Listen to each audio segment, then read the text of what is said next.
Hey everyone, I'm Alex. I've had a ton of caffeine, so you're gonna have to forgive me. So I kind of had a different reaction to all the amazing tools that we've seen today and in the planetarium, which hope to explore huge amounts of data in whatever canvas we can get our hands on. So my reaction to that is like, I too want to explore the universe, but I want to do it in 2D and on a pixel grid.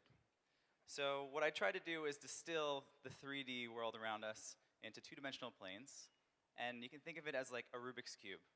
You can slice between different stars in the star field. So I'm using the galaxy data set of all the stars in the Milky Way or whichever ones are mapped.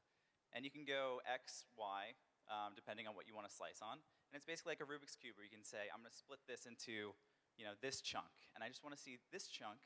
And oh, by the way, I'm going to remove that whole dimension of distance.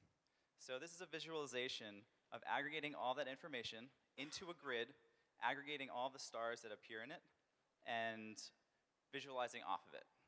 So the first thing we're going to look at is a very small slice of just the immediate 100 stars in the universe, in the galaxy. So it's color-coded, and the color representation is based on the blending of RGB. Red is basically the velocity of the star. G is basically how many stars are within that particular quadrant. And blue is the luminosity of it.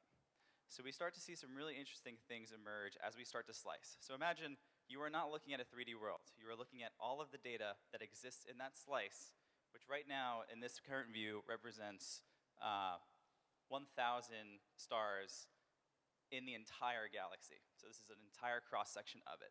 So you're stepping through that, and each of these points represent an aggregation of it. So you can see, in a sort of way, you're not going to lose the forest for the trees when you start analyzing this data. I'm going to put this down so I can show you one last thing.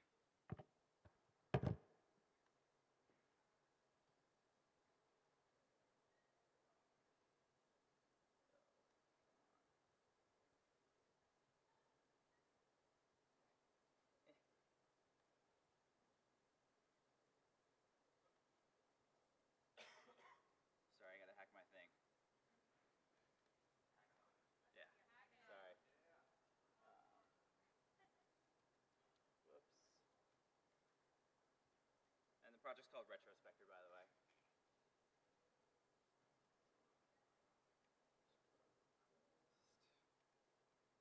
And so what I want to show you is that what this can look like, it can actually look just like what we see today, even with all of our dimensions, but on a much easier scale to observe.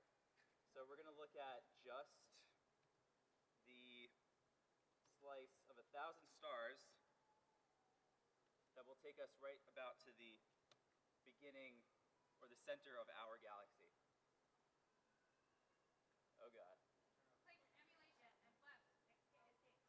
Okay, going. Sorry, okay. And it will be going, I promise. I think. Or not. All right, well anyway, that is my exploration of visualizing data over a grid and consolidating and aggregating it. Thank you.